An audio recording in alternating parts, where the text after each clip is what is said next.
Well, hello, General Hospital Daily Recap fans. Today's daily recap is for Friday, October the 17th, 2025. Friday, October the 17th. Not too much happened today, everybody. The other 3 days this week, or maybe even all four, were much better than this one, right? We have Anna. She goes to see Jack, demanding that he shares whatever information he got on Cesar,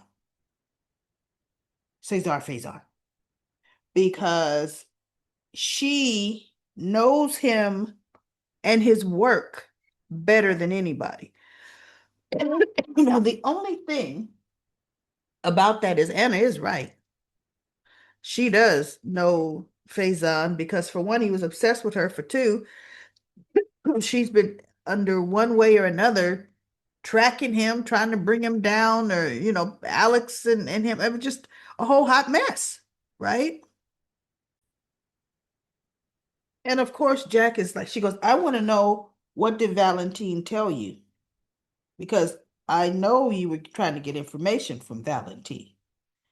And so he says, Anna, look, if I felt I needed your help, I would ask you for your help, but I don't. And the operation is classified. So I don't have to share anything with you. And she's just looking at him because, no matter what she said, it didn't work. Now, spent, we spent way too many scenes of Carly talking to Jocelyn. Carly was doing everything she could to get Jocelyn to come clean and tell her the truth.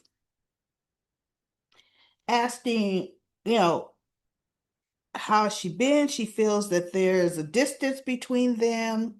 They don't talk like they used to. She feels maybe she paid too much attention to Michael with the whole burn situation, and then trying to be there for Amelia and Wiley when Michael was gone. And Jocelyn's like, no, no. Your attention was right where it needed to be. Mom, I had to work through my grief with Dex.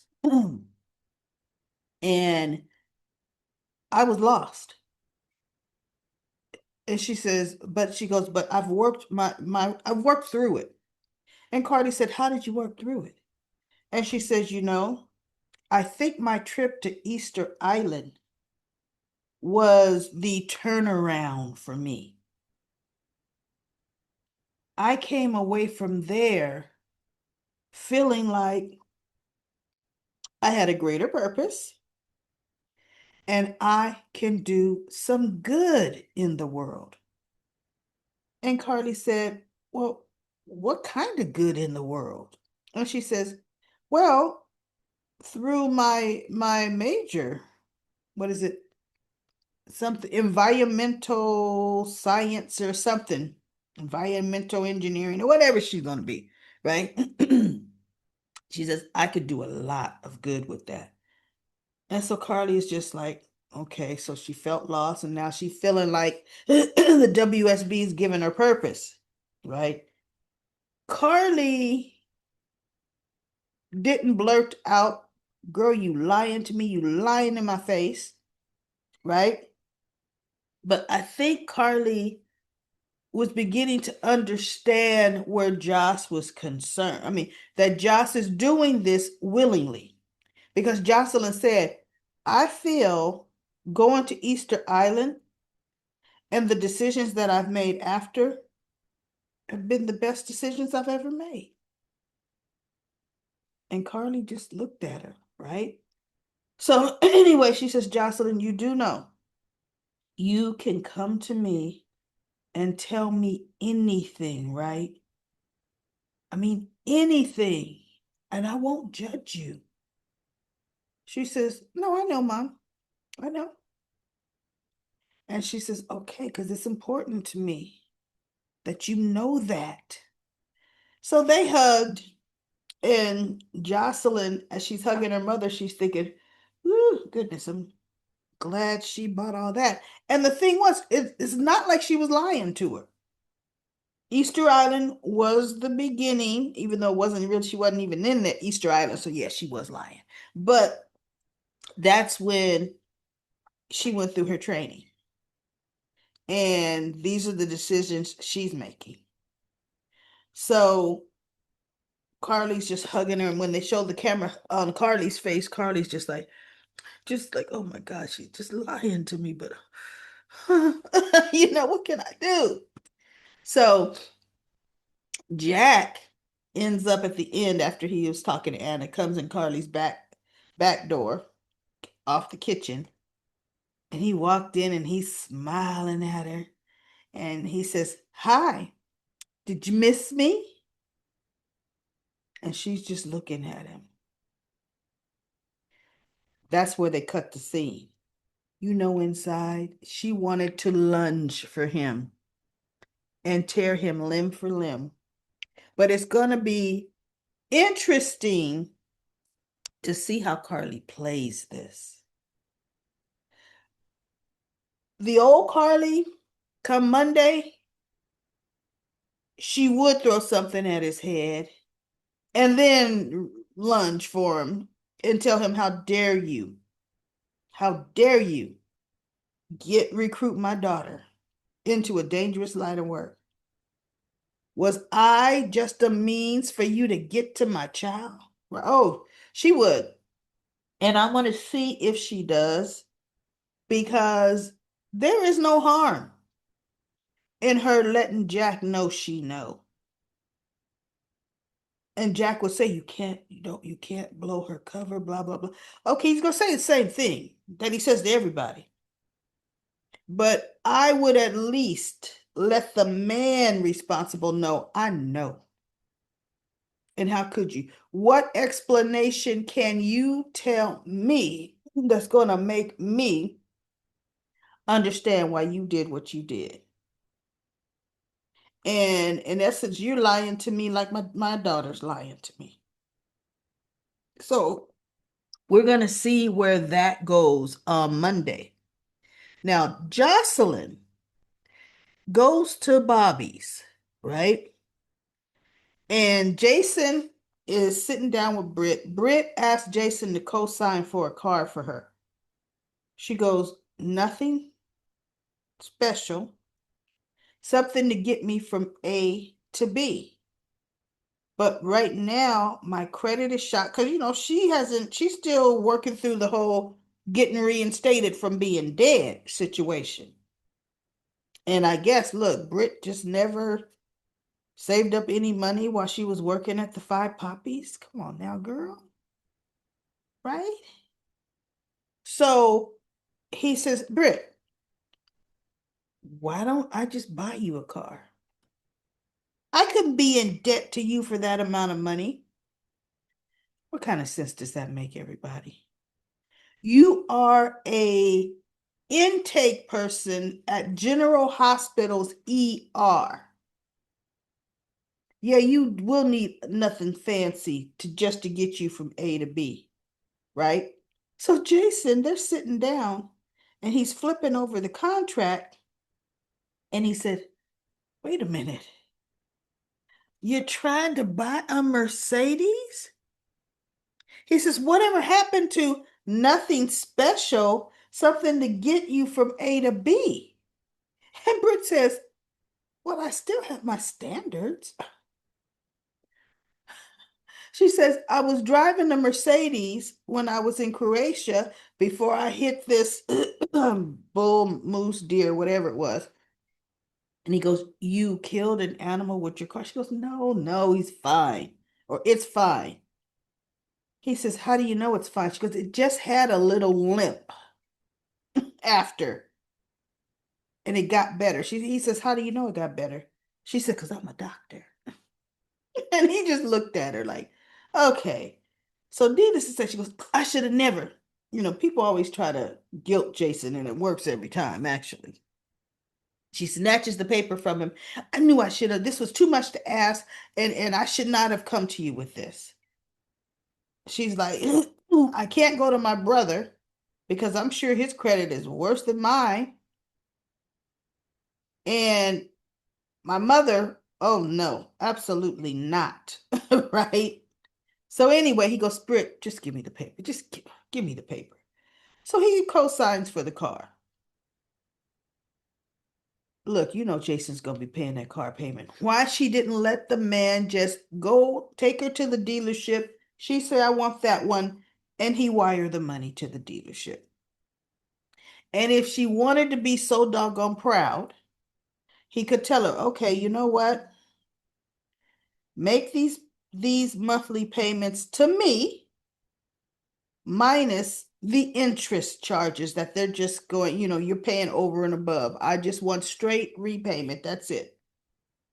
Fair. She'd be paying her own way. Wait, but okay, Britt is too proud, but she ain't too proud for a signature, right? So anyway, Jocelyn walks in and Jason looks at her and goes, where are you coming from, Jocelyn? She said, oh, I'm coming from seeing my mother. And he goes, really? It's from talking with my mother. He says, really? How'd that go? She goes, fine. He said, well, what'd you talk about? you know, and Britt is sitting there still looking down at the contract. And she goes, she mainly talked about how much she missed me. And I did not realize just how much my mother really missed me, which let Jason know, okay, Carly didn't say anything. My throat's kind of jacked up, y'all. It's going to be kind of a short recap. It's an allergy thing. Oh my goodness. So anyway, Britt says, yeah, but I wonder how much would she miss you if she knew you've been lying to her in her face for months. And Jocelyn looked down at Britt and she goes, you know, Britt, I am really grateful you saved my life. I really, truly am. But this here, this what you doing? She said, it's going to stop. If you think you're going to tell my mother that I'm WSB, she says, I am going to burn your life down. And Jason looked up at Jocelyn. She says, and I have the power to do it, right? Oh, you left it. No, she's not the power. She says, and I can do it. And Jason and Britt is just looking at her like, oh, go ahead, Miss WSB, go ahead. Right? Ooh. I didn't know you had it in you. And Jason is thinking, And they leave that at that, right? So now we have Nina. Marco is trying to tell her, Nina, because they're talking to ADA Turner. And Nina said, nope, that's deep fake. That is fake. It's been doctored. That's from me coming in and out of my building on another day, and they changed the time stamp on it. And Justine says, oh, I assure you that's not the case. I assure you this is a authenticated copy. And Marco's just sitting there. And so she goes, Miss Reeves, you need to do yourself a favor. We know you provided false testimony. You and your daughter were not together. Now, you either come clean and change your story and tell the truth, because we see the truth. Either you recant your statement, right? Or I'm really going after you with conspiracy, with blah, blah, blah. And Marco says, okay, you clearly see that my client did not leave home. So the conspiracy to commit murder, he goes, that's a stretch. And she says, even if I drop the conspiracy part, we have the impeding a police investigation, providing a false written, verbal and written statement to the police. And then she came up with, and then she goes, an obstruction with justice, of justice. Oh, those charges are solid. And there is going to be some jail time with that. She says, or we can do a fine. Because he goes, they're misdemeanors though. She goes, yeah, but when you stack them up, more than misdemeanor, right? She goes, or we can, you know, drop them down, the charges down, and have you pay a hefty fine, and you'll be on a year's probation. Oh, and then what would happen to my daughter? So Marco's looking at her, Miss Reeves, Miss Reeves, and Nina standing up. Justine says, you know what? Obviously, you need some time to speak with your attorney. And Marco says, yes, please, just give us some time.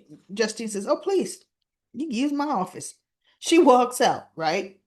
Now, Nathan called Dante to Bobby's, asked him stuff about the case. What do they have on Nina? What do they have? You know, and Dante told him way too much.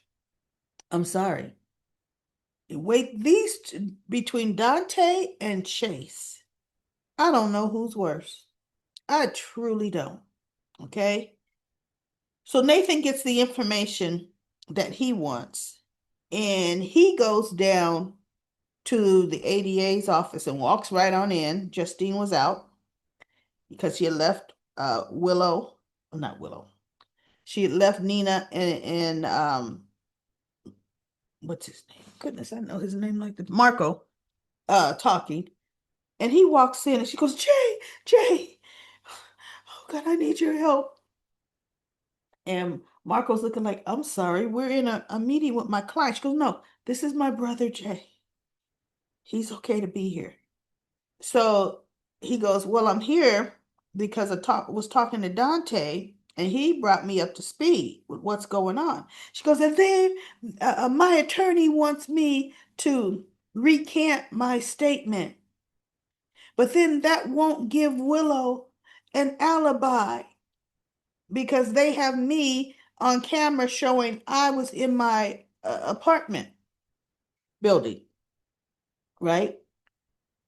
She goes, Jay, tell me what to do. Tell me how to get out of this mess and how I could save Willow. He says, Nina, I have to agree with your attorney. And she looked at him like, wait, what?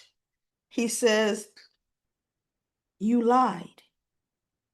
You were not with Willow. You were in your apartment. So you giving Willow an alibi, that's already gone, Nina. That's off the table. And no matter how much you keep wanting to say you were together, you were not together. So, if you want to save yourself and mitigate the damage you're doing to Willow by sticking to this false alibi, you are making it look like you completely feel that she is guilty. And you're just ruining your credibility. Just, Nina, it won't end well for you. If you stick to this, not only can you truly be charged, you would be doing some time as well as Willow. She says, now, if Willow doesn't have an alibi, that's on Willow, Nina. Just because Willow doesn't have an alibi does not mean she shot the congressman. But it's up to her attorney to prove it. And Marco's kind of like, yep, that's what I've been saying. So 88 Turner finally walks back in, and she walks in, and Nathan is standing closer to the door. So she walks in and she looks at Nathan up and down like, "Who are you?" Right? And she goes, "Okay, time's up. What have you decided?" And Nina's just looking, and that's where they left it off. So we're going to find out on Monday what Nina has decided, where we know she's going to pull the statement, right? So anyway, Michael, I don't understand this. Michael is talking to Brooklyn, and what he's saying is, look, he will do whatever it takes to make sure his children are protected. He says, now I went to Willow. She goes, but you must know how much they need their mother and miss their mother. He says, oh, I do. And I know they miss her. He said, that's once I got word that the trial, she wasn't going to get a hearing until January, then that was too long. Not for Willow to see the kids, for Wiley and Amelia not to see her. He said, so that's why I facilitated a secure, professional meeting in a controlled environment with a licensed family therapist. He said, this way everything could be documented and everything's above board. And Brooklyn says, okay, okay. He says, she goes, but the police pulling them, handcuffing her in front of the children.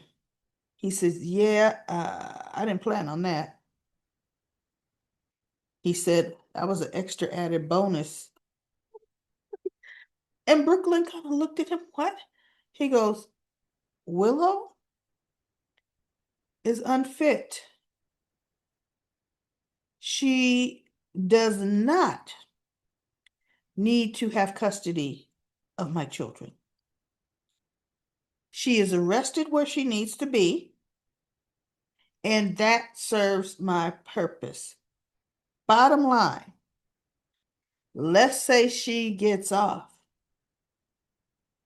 I've already set a precedent of me offering in the family therapist office in a controlled environment.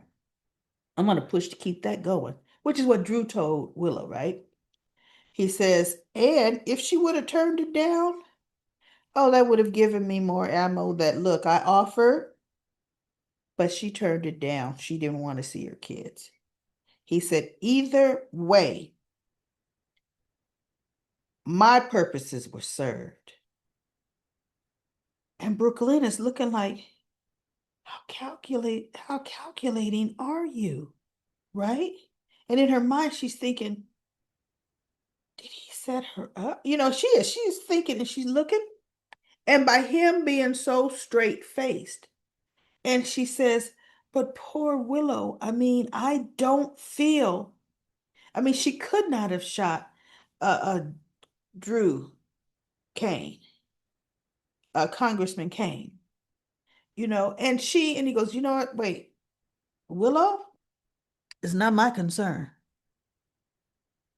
I am not going to spend my time worrying about what's Willow going to do. Did she do it? He goes, that's on her, and that's on her legal team. He said, what's on me is keeping my children safe by any means necessary. And Brooklyn is kind of like, because she's mouth open.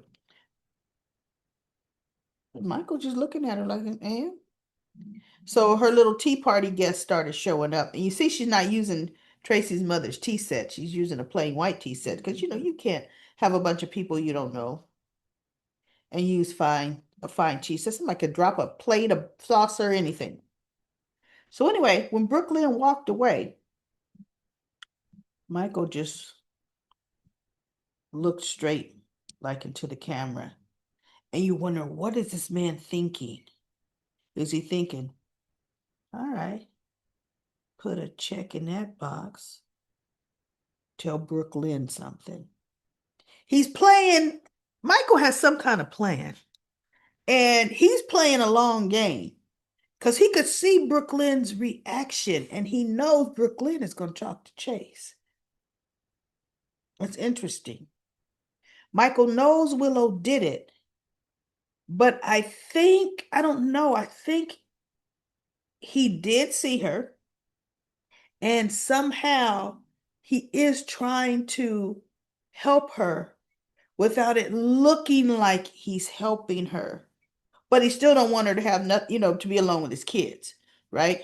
But he's not going to turn her in. He's not going to say, I saw her. Now, what was ridiculous is the bottom picture, everybody. Chase saying, this is wrong. Willow being in because Drew gets there. Martin is trying to convince Willow, I've got to go and I've got to get you arraigned, get you out on bail. No, I don't want to be arraigned, because that makes it look like I did it. And I'm thinking, he goes, but you don't understand. That's the way the due process works. Willow, what you have been arrested for, you need to be arraigned for. Then she goes, I want you to say Michael framed me. He goes, that has nothing to do with your arraignment. I'm trying to. She was not listening. She's like, get Drew, get Drew. I need to speak to Drew. Well, Drew happened to be hobbling himself in on his crutches, right? Now, Monday, Drew's not even gonna have no crutches. Let's be real. He may have one little cane. Drew Kane will have a cane for a day. So she runs and he goes, where's Willow? Talking to Chase. He goes, she is in the interrogation room with her attorney. I got to see Willow. And he's going to, and Chase says, no, it doesn't work like that. You can't just go in and demand to see Willow and see Willow. He goes, oh, yeah, it does. Definitely works this way. So Chase is like, listen, Congressman Kane, you are going to make matters worse with the commissioner. He goes, I'm going in there. Yeah, you're right, Congressman Kane. If the police commissioner has a problem with it, tell her to write a letter and send it to my office. And he goes right past Chase. Now, everybody, in the real world, that doesn't work like that. And he goes, you can't see her.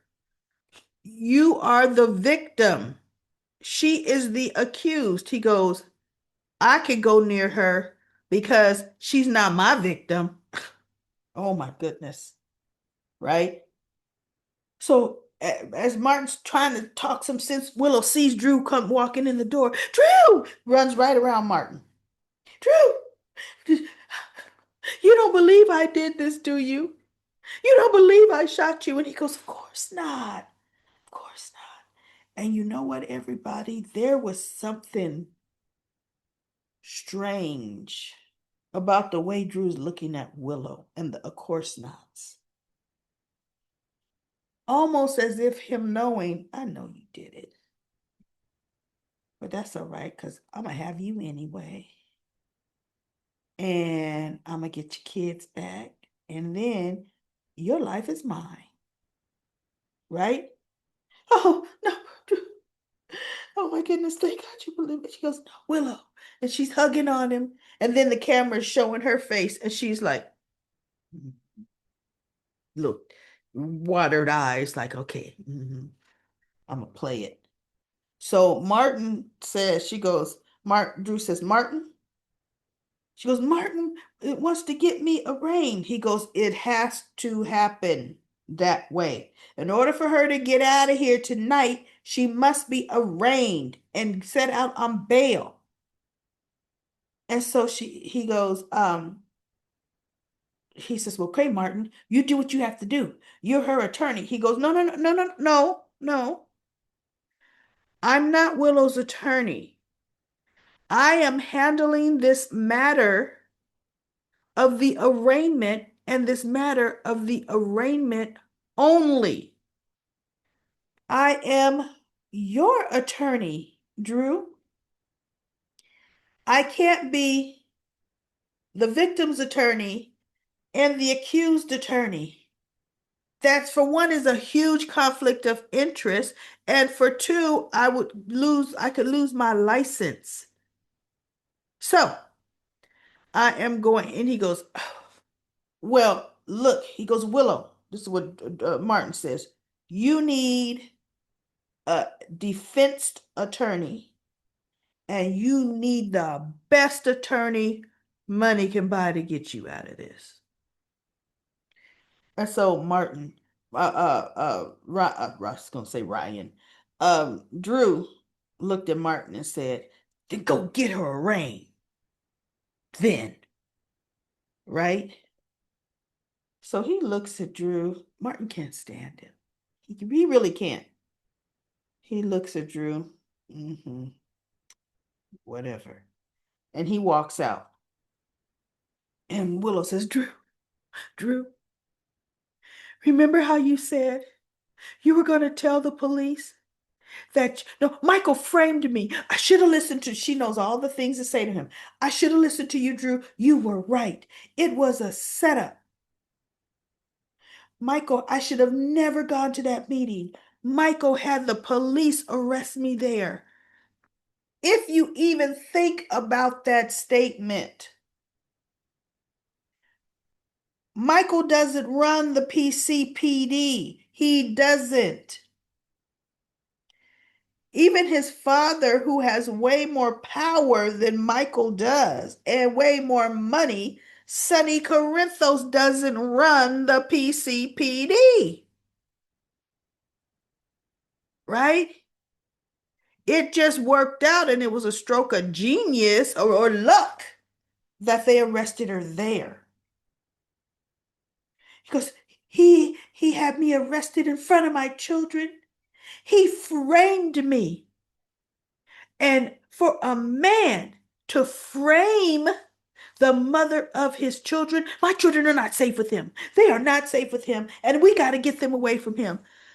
And I'm thinking, but you and Drew have been conspiring to frame Michael to look like he's abusing drugs. You guys, you are actively talking about lying, framing him, saying he shot you, Drew, Willow, Drew. So, what kind of people are you?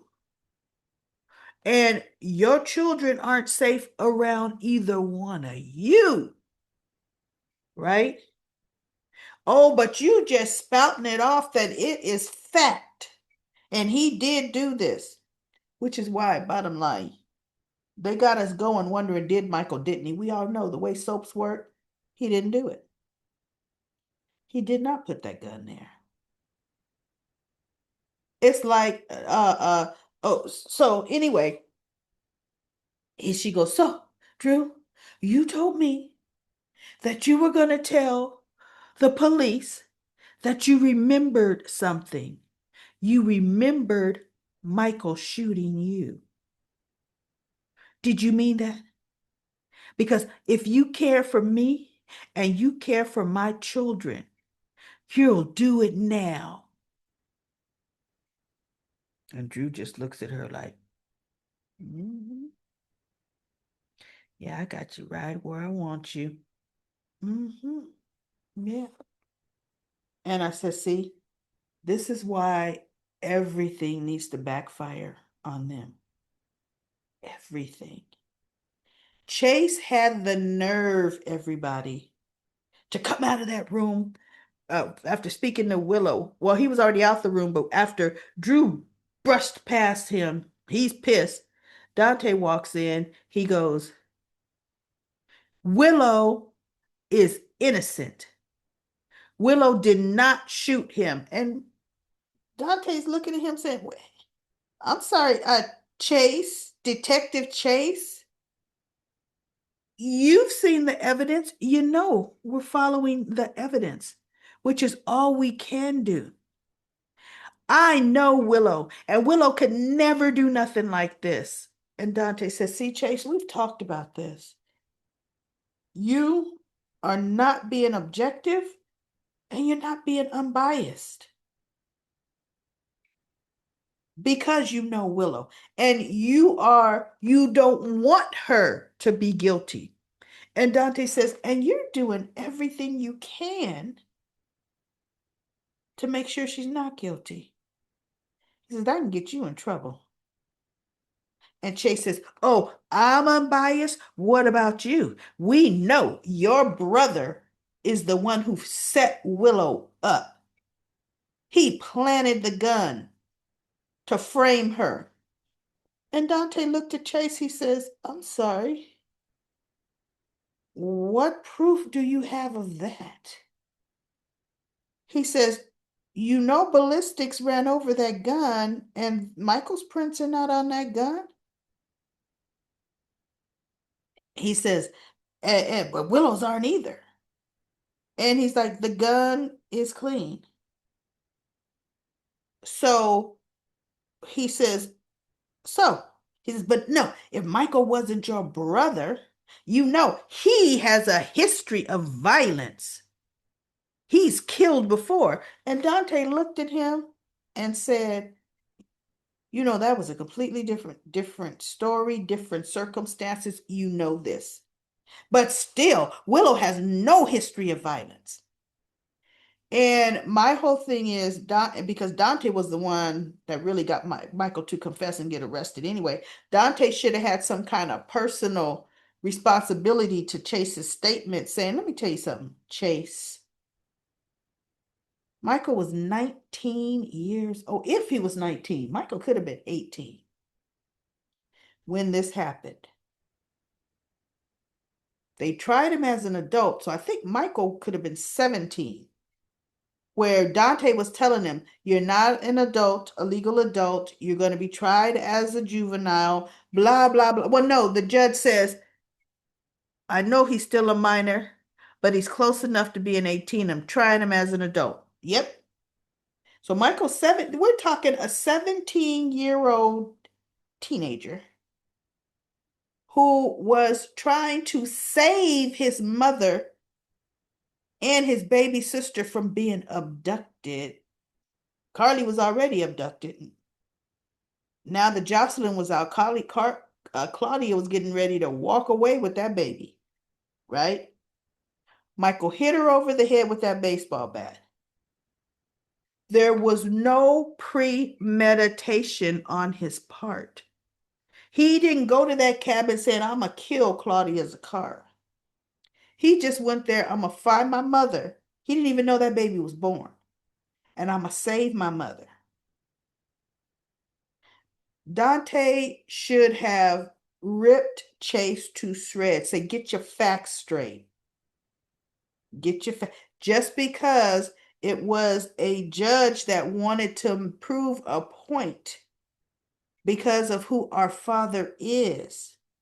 Michael should have never got that sentence, which is why it was overturned. Chase, okay? So anyway, Dante goes home. Brooklyn had already left the kitchen talking to Michael. Michael's still sitting there just thinking, what next? Right? And Dante walks in. He goes, "There you are." And Michael said, "Yep, here I am."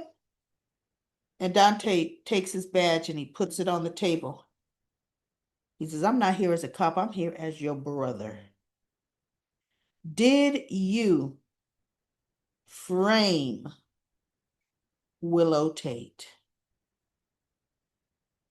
And Michael looks at him.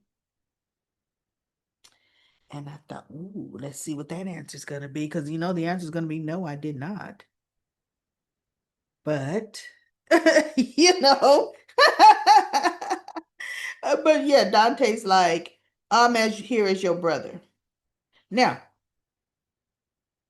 number one, everybody, Never believe a cop, detective, cop, whatever, when they take off their badge and say, I'm here as your friend, I'm here as your brother. This is you and I talking. If, see, Dante did that before. That was deja vu. That's how Dante got Michael when Michael's 17 to confess, I'm your brother, right? I'm your brother. Trust me. You gotta trust me. And Michael did, right? Then it's no, you've got to go. Because Sonny was taking the fall for Michael. And Dante says, no, you gotta, your Sonny will go to prison for something you did and you're a minor, or whatever, right? So if Michael tells Dante, look, yeah, I put the gun there. Yeah, I sure did. Y'all came in with the jacked up warrant, wrong address, gave me time to go upstairs, get that gun, and get to Elizabeth's. And I planted it in the room Willow's staying in. How I knew which room in Elizabeth's house. How did I know what's Aiden's room? What Jake's old room is? And Cam's old room. How'd I know? But yeah, and they all upstairs. All the rooms are upstairs. And I planted it. Brother, you know what Dante would do? Okay, Michael. He take that badge, clip it right back on. Now you gotta go tell the truth. You gotta go downtown. You gotta go set that record straight. That's what he would do. And if Michael says, no, no, I don't have to, he'd say, I'm gonna give you till the morning. If you don't, I'm going to. You cannot trust to tell Dante anything that's illegal and him keep that to himself. You just can't. So that's why no matter what Sonny does, I don't care who he had killed, when Dante comes to him and says, Dad, did you have anything to do with this? Sonny says, no, I did not. Son, I am not that sloppy.